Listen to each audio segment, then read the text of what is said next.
What is DevOps? DevOps அப்படின்றது ஒரு டூலோ இல்ல சாஃப்ட்வேரோ அப்படின்றது கிடையாது. DevOps அப்படின்றது ஒரு பிராக்டிஸ். இந்த பிராக்டிஸ்ல வந்து நம்ம நிறைய டூல்ஸ் யூஸ் பண்ணுவோம். பட் அதெல்லாமே கம்ப்ளீட்லி டிஃப்ரெண்ட். ஸோ இந்த DevOps பிராக்டிஸ்ல ரெண்டு முக்கியமான விஷயங்கள் இருக்கு. ஒன்னு என்ன அப்படின்னா CI, இன்னொன்னு CD.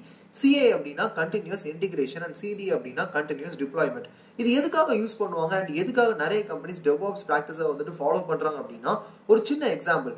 ஒரு பேக் அண்ட் டெவலப்பர் இருக்காங்க அண்ட் அவங்க என்ன பண்ண ஒரு ஏபிஐ ரெடி பண்ணிட்டு இருக்காங்க அண்ட் ஒரு ஃப்ரண்ட் அண்ட் அந்த சேம் கம்பெனில ஒரு ஃப்ரண்ட் அண்ட் டெவலப்பர் அவங்க புது யூஐல ஒர்க் பண்ணிட்டு இருக்காங்க.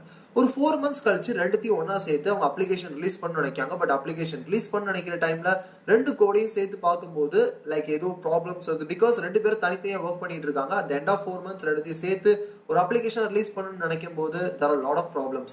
வேற இதுக்காக தான் என்ன அப்படின்னா இந்த CA அப்படின்ற கான்செப்ட் கண்டினியூஸ் இன்டிகிரேஷன் என்ன அப்படின்னா ஒரு GitHub repository, so GitHub repository இல்ல ஒரு ஆன்லைன்ல வந்துட்டு ஒரு Git ரெபாசிட்டரி கிரியேட் பண்ணிட்டு இதுல both front and and back and டெவலப்பர்ஸோட கோட் வந்துட்டு அதுல புஷ் ஆயிட்டே இருக்கும்.